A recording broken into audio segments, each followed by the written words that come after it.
Балалар, бүгін біз ертегі кейіпкерлерінің көмегімен апта күндерімен танысатын боламыз.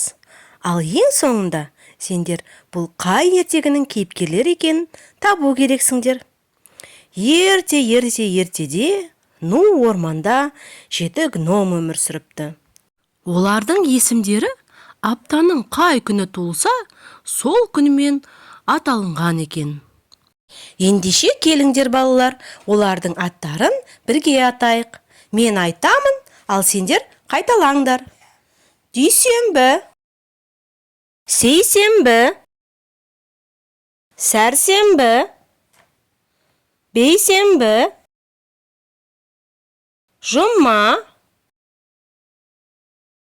сенбі, жексенбі.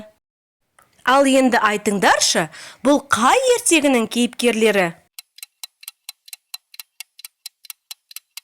Дұрыс айтасыңдар балалар. Бұл Ақшақар және 7 гном ертегісінің кейіпкерлері.